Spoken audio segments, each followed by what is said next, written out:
नमस्कार, बहुत बहुत स्वागत। मैं हूं आपके साथ ऋतु ज्ञानवानी। आज हम बात करने वाले हैं शेख हसीना को लेकर के, जो भारत में ही हैं और बांग्लादेश अब मांग कर रहा है कि बांग्लादेश उन्हें वापस भेजा जाए। कई तरह के आरोप लगे हैं, फांसी की सजा की बात तक कह दी गई है आईटीसी कोर्ट के द्वारा। अब देखना होगा इसमें आगे क्या होता है। पर बात सबसे बड़ी ये है कि अगर भारत वापस बांग्लादेश शेख हसीना को भेजता है तो क्या खामियाजा भुगतना पड़ सकता है, और अगर नहीं भेजता है तो क्या खामियाजा भुगतना पड़ेगा। इस पर खास चर्चा करेंगे। हमारे साथ अंकुर जी जुड़े हुए हैं। अंकुर जी, किस तरह से देखें, शेख हसीना को एक तो सज़ा सुना दी गई, उसके बाद अब भारत से बांग्लादेश वापस भेजने की मांग हो रही है। देखिए रितु, अब उनके पास काफ़ी ऑप्शंस काफ़ी कम हैं, क्योंकि इस सज़ा के बाद अब शेख हसीना को बांग्लादेश ने फॉर्मली इंडिया से अपील की है कि भाई आप उन्हें सौंपें। और जैसा कि आपको पता होगा कि भारत और बांग्लादेश के बीच में एक ट्रीटी है। उस ट्रीटी के हिसाब से उनको भारत की ये बाध्यता है कि वो शेख हसीना को वापस बांग्लादेश भेजे। लेकिन जो फ़िलहाल जो स्थिति है, उस स्थिति में ऐसा नहीं लगता कि भारत वहाँ पे भेजने का जोखिम उठाएगा। क्योंकि देखिए, जब भी कोई पॉलिटिकल लीडर, और वो भी एक बड़ी एक पार्टी का जिनके पिता बांग्लादेश के राष्ट्रपिता रह चुके हों, उनको वहाँ भेजा जाए और वहाँ पर अगर उनको फांसी दे दी भी जाए तो एक बड़ा कियोस हो जाएगा बांग्लादेश में, और ये पूरी रीजन के लिए भी उतना मतलब बड़ी उथल पुथल हो जाएगी।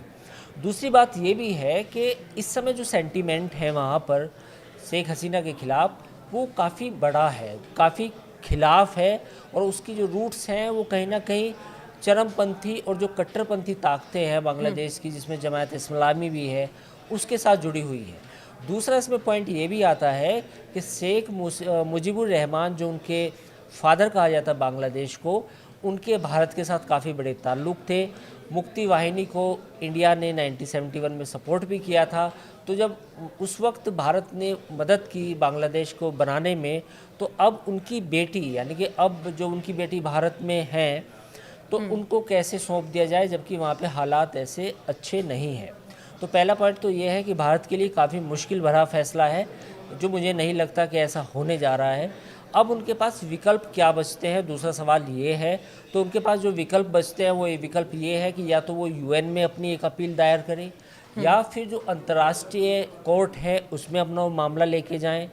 तीसरा पॉइंट ये है कि वो किसी और देश में पॉलिटिकल असाइलम मांगे। उसमें अमेरिका भी हो सकता है, लेकिन अमेरिका चूँकि ऐसा माना जाता है कि अमेरिका शायद उन्हें असाइलम नहीं देगा। बाकी कोई मुल्क हो सकता है कि जहां वो असाइलम मांगे। तो ये एक ऑप्शंस बचते हैं। लेकिन इस दौरान आप ये मान के चलिए कि पिछले 1-1.5 साल में जो भारत और बांग्लादेश के जो ताल्लुकात हैं वो काफ़ी लो लेवल पर चले गए हैं।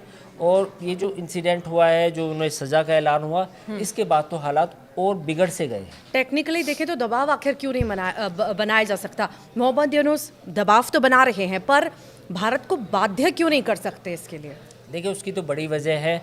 एक भारत एक बड़ा देश है, एक पावर भी है रीजन में, और उनको बांग्लादेश को ये भी मालूम है कि जो भारत की वैसे ताकत है वो काफ़ी बड़ी है। तो आप कभी इस तरह की हिमाकत नहीं करेंगे कि भारत को चुनौती दें। दूसरी बात ये है कि भारत के भी वहाँ काफ़ी इंटरेस्ट है, भारत को पसंद करने वाले भी लोग हैं।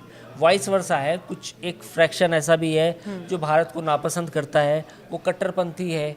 लेकिन कुछ ऐसा भी फ्रैक्शन है जो उदारवादी है, जो भारत के साथ एक बेहतर ताल्लुकात चाहता भी है, और ये मानता भी है कि बांग्लादेश जब बना तो उसमें भारत ने मदद की थी। तो दोनों तरह के लोग हैं। तो मुझे लगता है कि मोहम्मद यूनुस के लिए इतना आसान नहीं है भारत को राइट ऑफ कर देना या भारत पर अपनी दादागिरी चमकाना, वो बहुत मुश्किल होगा। मतलब ये प्रत्यर्पण के लिए कैसे कैसे मना कर सकते हैं। नहीं, प्रत्यर्पण के लिए देखिए, मना टेक्निकल तो आप नहीं कर सकते, लेकिन उसके तरीके निकाले जाते हैं, जो मैंने पहले भी कहा इस वीडियो के शुरू में, कि ये हो सकता है कि इस दौरान जो शेख हसीना है वो किसी अंतर्राष्ट्रीय कोर्ट में चली जाएं, यूएन चली जाएं, किसी और देश में चली जाएं।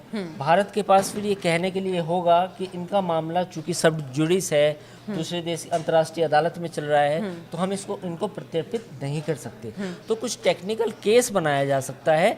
लेकिन वैसे अगर आप वैसे कहें कि भाई वैसे तो ट्रीटी है दोनों देशों के बीच में, वैसे तो एक दूसरे के जितने भी इस तरह के संगीन इल्जाम वाले लोग हैं उनको एक दूसरे को सौंप देना चाहिए, लेकिन मुझे नहीं लगता कि भारत ऐसा कुछ करेगा, क्योंकि इस समय जो मोहम्मद यूनुस की जो गवर्नमेंट है उसमें भी कट्टरपंथी हैं। हाँ। जमात इस्लामी एक वहाँ का कट्टरपंथी ऑर्गेनाइजेशन है, वो उसने वर्डिक्ट का स्वागत भी किया है, वो मोहम्मद यूनुस को सपोर्ट भी कर रहा है। तो ये तमाम चीज़ें हैं जो हालात को देखते हुए मुझे नहीं लगता कि शायद भारत सरकार कोई इतना बड़ा जोखिम लेगी। शेख हसीना को अगर भेज दिया जाता है तो क्या परेशानी आ सकती है, और अगर नहीं भेजा जाता है तो क्या परेशानी आ सकती है? देखिए, इसके दो सिनेरियो है। सिनेरियो नंबर 1, अगर उन्हें भेजा जाता है तो शेख हसीना को वहाँ फांसी की सज़ा दी जाएगी। हाँ। इसमें कोई दो राय नहीं है, वो इतनी जल्दी होगा। भारत पर इसका क्या असर पड़ेगा, भारत क्योंकि पर- वहाँ पर ऑलरेडी तनावपूर्ण स्थितियां हैं। भारत पर इसका असर ये होगा कि भारत को जो सपोर्ट करते हैं, जो लोग हैं जो पसंद करते हैं, जो एक सेकुलर बांग्लादेश चाहते हैं, हाँ। जो उदारवादी हैं, वो सोच कहीं ना कहीं अवामी लीग की थी,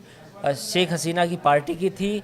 और जो वहाँ पर दूसरा फ्रैक्शन है, चाहे उसमें बीएनपी है, चाहे जमात इस्लामी है, वो तमाम जो पार्टियां हैं उनके अंदर इतने लोग जो कट्टर भरे हुए हैं जो भारत के खिलाफ कहीं ना कहीं बयानबाजी करते रहते हैं और भारत को पसंद नहीं करते, या कुछ ऐसे लोग भी हैं।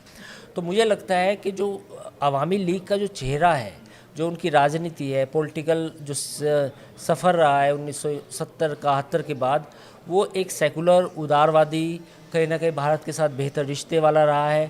तो ऐसे में लगता है कि भारत को एक अवामी लीग की जो सबसे बड़ी नेता है, जो उनके लीडर हैं, रहनुमा हैं, उनको ऐसे बीच मझधार में छोड़ना उतना आसान नहीं लगता। चांसेस बहुत ज्यादा कम है उनको वापस भेजने बिल्कुल, के, ना के बराबर है, ना के बराबर है, ऐसा तो मुश्किल लगता है। क्योंकि वही प्रत्यर्पण की बात हम कर रहे थे, यहाँ जो संधि जो साइन हुई थी उस वक्त लंबे वक्त बिल्कुल, पहले। आप उस संधि है वो अपनी जगह है, लेकिन ऐसा नहीं लगता जो हालात है।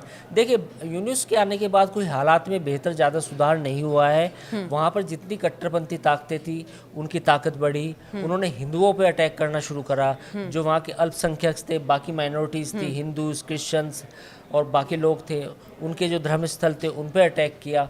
तो जो बांग्लादेश एक सेकुलर, एक उदारवादी सोच की तरफ बढ़ रहा था आगे अपनी आज़ादी के बाद, उसमें कहीं ना कहीं ब्रेक लगा है। तो ऐसे हालात में जो वहाँ का उदारवादी चेहरा है, जो वहाँ की एक सेकुलर डेमोक्रेटिक वैल्यूज़ में यकीन करने वाली नेता है, उनको इस तरह बीच में छोड़ देना, बीच मझधार में छोड़ देना, ये इतना आसान फैसला होने वाला नहीं है। तो कई सारे सवाल इसको लेकर के मन में आ ही रहे थे, काफ़ी सारे लोगों के मन में, आपके भी मन में होगा कि शेख हसीना को सज़ा तो सुना दी गई, अब क्या वापस भारत से वो बांग्लादेश जाएंगी? मोहम्मद यूनुस जिस तरह से दबाव बना रहे हैं, पर दबाव बनाना सिर्फ हम नहीं कह सकते कि उसी के आधार पर सब कुछ होगा, बाध्य नहीं कर सकता है वो, ये क्लियर है, वो भारत को बाध्य नहीं कर सकता। फिलहाल देखना होगा इस पर और आगे क्या क्या चीज़ें देखने को मिलती हैं।